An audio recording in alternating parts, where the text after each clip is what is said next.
मुझे कोई और पसंद आ गया है, ब्रेकअप कर ले। उसने मुझे छोड़ दिया। अपने दिल से मेरा हक मिटा। ইমোশন ভাই, ইমোশন এগুলো কমন এখন, প্রত্যেকটা দিন দেখতে দেখতে এগুলো অভ্যাস হয়ে গেছে। বুকের ভিতর ব্যথা লাগে না, এগুলো অভ্যাস হয়ে গেছে।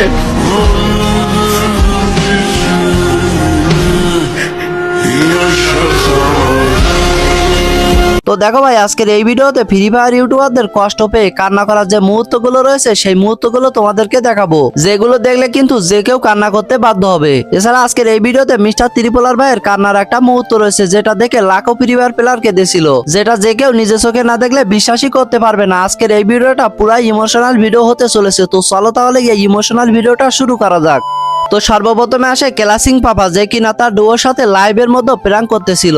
মূলত এখানে তার ডুয়ো লাইভের মধ্যে কাস্টম তৈরি করতেছিল, তখনই ক্লাসিং পাপা এখানে প্র্যাঙ্কটা করতে যায়। এন্ড লাইভের মধ্যে ক্লাসিং পাপা তার ডুয়ো কেটে দেয় প্র্যাঙ্ক করার জন্য। তার ডুয়ো যখন ক্লাসিং পাপার কাছে শুনতেছিল যে ডুয়ো কেন কাটছে, তখন বলতেছিল লাইভের মধ্যে পোলাপানে কমেন্ট করতেছিল এটা কি আপনার জিএফ, আপনারা কি জামাই বউ, এই ধরনের কমেন্ট করতেছিল, যে কারণে সে বলে তোমার সাথে আর ডুয়ো রাখবো না, তোমাকে ফ্রেন্ড লিস্ট থেকে ডিলিট করে দিব। তো তারপরে এখানে লাইভ স্ট্রিমটা শেষ করে। লাইভ স্ট্রিম শেষ করার পরে কি ঘটনা ঘটে তোমরা নিজেরাই দেখে নাও।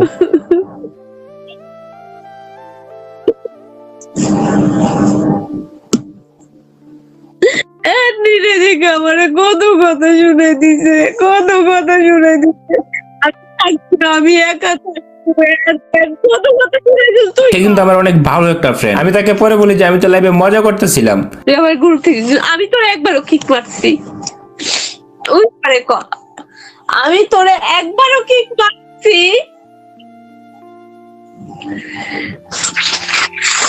তুই আমারে কিক মার কালকে দাস না। হ্যাঁ, তুই সবার সামনে আমাকে অপমান করো, সবার সামনে। আমি মুখ বুঝে চুপ করে থাকি, আমি কিছু বলি না।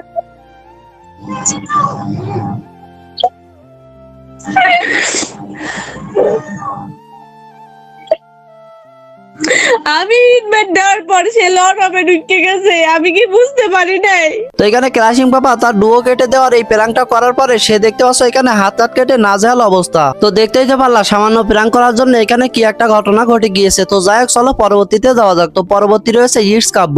আর এখানে কাব্য ভাইয়ের সাথে যে দুঃখজনক ঘটনাটি ঘটে সেই ঘটনাটি মাত্র কিছুদিন আগেই ঘটেছে। তোমরা তো সকলে জানো এখান থেকে কয়েকদিন আগে কাব্য ভাই গিয়েছিল উমরা করতে। তো সেখান থেকে সে যখন বাসায় ফিরে তখন সে আবার তার চ্যানেল থেকে সবগুলো ভিডিও ডিলিট করে দেয়। এন্ড এখানে সে তার চ্যানেলের প্রায় 2000-এর মতো ভিডিও ডিলিট করার কারণে কাব্য ভাই আবারও আলোচনা সমালোচনার মুখে পড়ে যায়। এন্ড ওইখানে আবার কয়েকদিন পরে গিয়ে দেখা যায় চ্যানেলের ভিডিও সব আবারও ফিরে এসেছে। চ্যানেলের ডিলিট করা সবগুলো ভিডিও আবারও চ্যানেলের মধ্যে ব্যাক এসেছে। এটা দেখে অনেক রোস্টাররা বা বিভিন্ন ইউটিউবাররা তাকে ছোট করে কথা বলতে শুরু করে। অনেকে তো তার গায়ের রং নিয়েও তাকে খারাপ কথা বলে, যে কারণে সে এখানে মূলত দুঃখ পেয়ে যায়। আর আরেকটা ব্যাপার আমি একদম স্পষ্টভাবে বলে দিতে চাই, মাঝে সাঝে অনেকে আমার গায়ের রং নিয়ে আমাকে খুব বাজেভাবে একটা নাম নিয়ে ডাকে। তাদেরকে জাস্ট একটা কথাই বলবো যে তোমাদের এখনো বয়স হয় নাই, তোমরা এখনো বুঝতে শিখো নাই। তো এর জন্য মনে করো মানুষের গায়ের রং নিয়ে মানুষকে ছোট করে কথা বললে অনেক কিছু হওয়া যায়। তো সবাইকে ক্ষমা করলেও যারা আমাকে বাজে নামে ডেকেছে বা আমার গায়ের রং নিয়ে আমাকে বাজে কথা বলেছে তাদেরকে কোনোদিনই ক্ষমা করব না, কারণ ছোটবেলা থেকে গায়ের রং নিয়ে মানুষ অনেক ছোট করেছে, এখনো চেষ্টা করে করার। তবে আমি তোমাদেরকে ক্ষমা করব না যারা গায়ের রং নিয়ে বাজে নামে ডাকে, আসলেও ক্ষমা করব না। মূলত এখানে কাব্য ভাই বেশি কষ্ট পেয়েছে তার গায়ের রং নিয়ে ছোট করে তাকে কথা বলার জন্য। তো যাই হোক, এখন ছোট একটা প্রমোশন রয়েছে। তোমরা যারা বাংলাদেশের মধ্যে খুবই কম দামে ডায়মন্ড টপ আপ করতে চাও, তোমাদের জন্য সেরা একটা ওয়েবসাইট এসকে টপ আপ। এখানে এআই রোবটের মাধ্যমে দিন রাত 24 ঘন্টা যে কোনো সময় ডায়মন্ড টপ আপ করতে পারবে। আর বলতে গেলে এটা আমার নিজেরই একটা ওয়েবসাইট, এর জন্য এখান থেকে 1 টাকা কারো স্ক্যাম হবে না। তো আর দেরি কিসের, এখনই যে কোনো ওয়েবসাইটে গিয়ে সার্চ করো এসকে টপ আপ, অথবা এই ভিডিওর পিন কমেন্টে লিংক পেয়ে যাবে। তো এখনই ঘুরে আসো। তো এরপরে আসে জান্নাত গেমিং, যাকে কিনা তোমরা সবসময় হাসি খুশি দেখতে পাও, তবে তারও একটা দুঃখজনক দুঃখজনক বিষয় রয়েছে, মানে সে একবার কান্না করেছিল। মূলত এখান থেকে কয়েক বছর আগে জান্নাত গেমিং ফেসবুকের মধ্যে অনেক বেশি পপুলার হয়েছিল। আর এখানে জান্নাত গেমিং যে তার ফেসবুক পেজ চালায় এটা তার আব্বু একদমই পছন্দ করতো না, যে কারণে তার আব্বু বিদেশ থেকে বাড়ি আসতেছিল না। এন্ড এই কারণে জান্নাত গেমিং অনেক বেশি কান্নাকাটি করেছিল। তো তোমরা নিজেরাই দেখে নাও। আমার কথায় কষ্ট পাই, আমার বাবা বিদেশ থেকে বাড়ি আসতেছে না।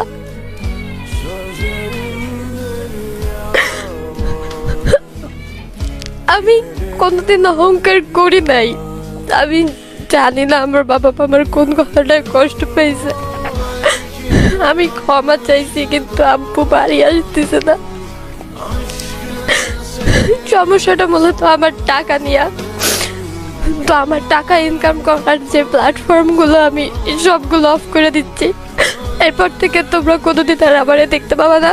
আমি কোনোদিন কোনো ভিডিও আর আপলোড করবো না যতদিন না আমার বাবা বাড়ি আসবে। তো এখন দেখতেই তো পারলা জান্নাত গেমিং এর কান্না করার মুহূর্ত। তো তোমরা এখনো পর্যন্ত ভিডিওতে লাইক না দিয়ে থাকলে অবশ্যই লাইকটা করে দিও, আর আমাদের চ্যানেলে নতুন হয়ে থাকলে অবশ্যই চ্যানেলটাকে সাবস্ক্রাইব করে দিও। তো এরপরে আসে সবার প্রিয় বাংলাদেশ টপান, যারও কিনা একটা দুঃখের সময় রয়েছে, কান্না করার একটা মুহূর্ত রয়েছে। আর এই কান্না করার মুহূর্তটা হওয়ার কারণ হলো গেরিনা ফ্রি ফায়ারের অফিসিয়াল সাইট থেকে একটা টুর্নামেন্ট ছাড়া হয়, আর ওইখানে সামান্য একটু ভুলের কারণে বাংলাদেশ টপানেরা এখানে হেরে যায়, আর তার কারণে এখানে দুঃখটা করে। খালি মনের ভিতরে আফসোস হইতাছে, যদি আরেকবার সুযোগটা পাই যায় সবাই মিলা দেখি কেরা কত পারে, জোর দেখাই দিই, খালি এরকম ফিল হইতেছে।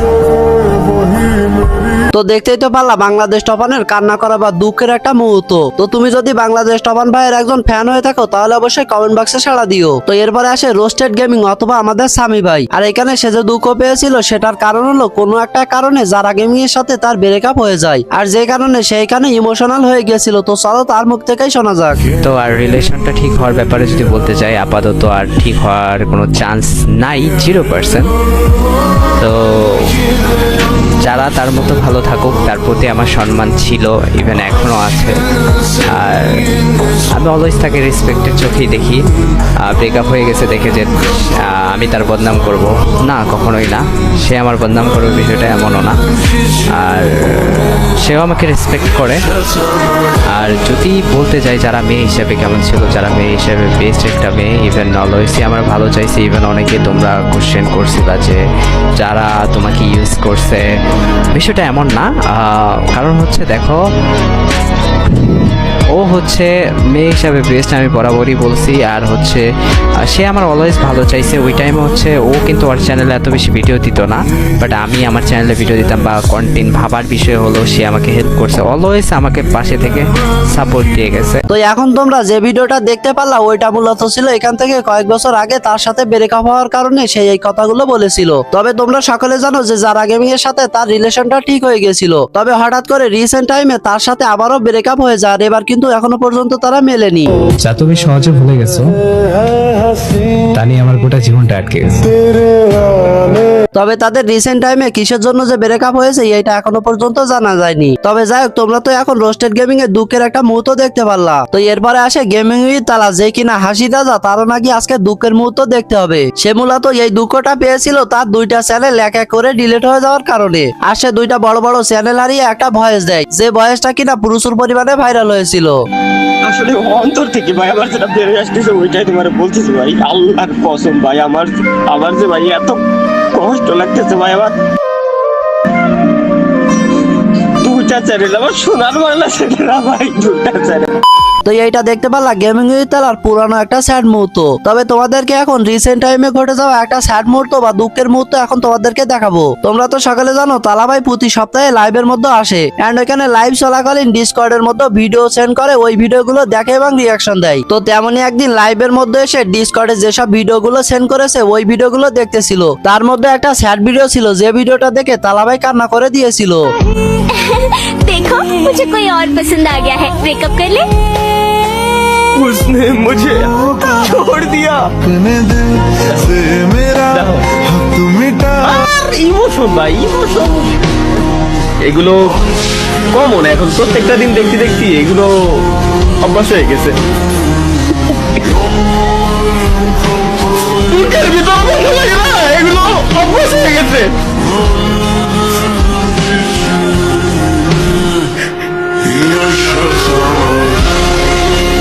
এখনো পর্যন্ত আমার মতো কে কে তালা ভাইকে ফ্রি ফায়ারে মিস করো? যদি তোমরা মিস করো তাহলে আমি লিখে পিছনে এই ইমোজিটা দিয়ে কমেন্ট করে দিও। তো এখন তোমাদেরকে মিস্টার ত্রিপলার ভাই দুইটা দুঃখের মুহূর্ত দেখাবো। তো সর্বপ্রথমে প্রথম দুঃখের মুহূর্তটা দেখে নাও। কিন্তু স্কোয়াডে ঢুকার পরে যে ও আমার সাথে এত বাজে বিহেভ করে, আমাকে কোনো মানে নিচু ফিল হচ্ছিল গাইস এক টাইপের। আমার এমন বিহেভ করছিল যে আমাকে ও টাকা দিয়ে কিনে নিয়ে এসেছে।